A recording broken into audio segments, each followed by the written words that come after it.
Hey everybody, this is Ed Wallace. I want to talk today about the number 168. It's a number we all have in common, just like we have a belly button. And that number is the number of hours in a week, 7 times 24. And we never actually calculate that, but we say, hey, I'm working 7 by 24 all the time. And we spend that time in a lot of different ways. We need to sleep. We need to nourish ourselves. Sometimes we exercise, hopefully more often than not. And we spend a lot of that time in meetings. The average business professional spends 12 working days per month in meetings. And if you figure you work 20 to 22 days on a timesheet, about 60% of your time is spent in meetings. And that means 60% of your customers' time is spent in meetings. It means 60% of your colleagues' time is spent in meetings. So the data comes back from the meeting research people that we lose about 5 full days per month because of ineffectively planned meetings. The wrong people were there. We all know what goes into bad meetings. The wrong people were there. People didn't show up on time. Nobody knew what to do afterwards.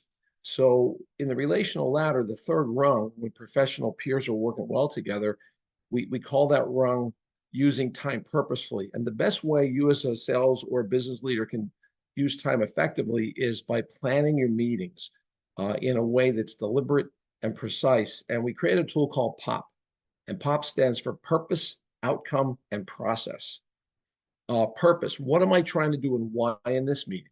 Outcomes, what are we going to leave with? And process, how are we going to get there?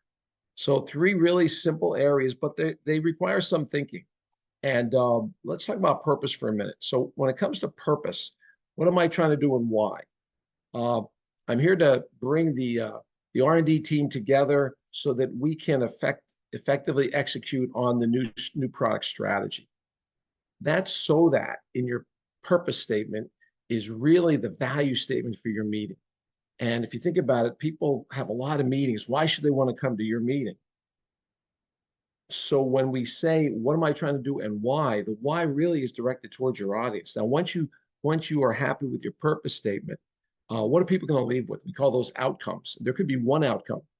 There could be, some people call them takeaways, we call them outcomes. And generally we don't like to have more than 3. And the first 2 have something to do with, what we're going to process in the meeting and how it's going to go. The third one is like our next steps. And then finally, process. That's our typical agenda, but our process is a little different. Our process is really simple. There's 4 steps. The first step is engage the group at the beginning of the meeting. You could be updating from the previous meeting. You could introduce a new team member. You could be talking about something that is relative to the project, but more of a rapport building. Then steps 2, 3, and 4 repeat themselves. Step 2 is introduce meeting topic, and someone leads that topic. Step 3 is a group dialogue on the topic. Step 4 is agreements and commitments on the topic. And you just rinse and repeat those 3 steps. Introduce meeting topic, group dialogue, agreements, and commitments over and over until you get to the outcomes that support your purpose. And then you document agreements and commitments right there. So you have this nice little meeting plan, we call it POP, and you send that out to everybody. Someone in the meeting takes some notes. They put agreements and commitments right there. And then everybody that leaves your 9 o'clock meeting, they know that what they need to do afterwards, and because they're going to meeting after meeting after meeting. You'll distinguish yourself as a sales professional and as a leader if you really value the people's time who you're meeting with. And we find the best way to do that is to use the POP approach to all your meetings. Ed Wallace with Achieve Next. Make it a great day. There'll never be another one quite like it.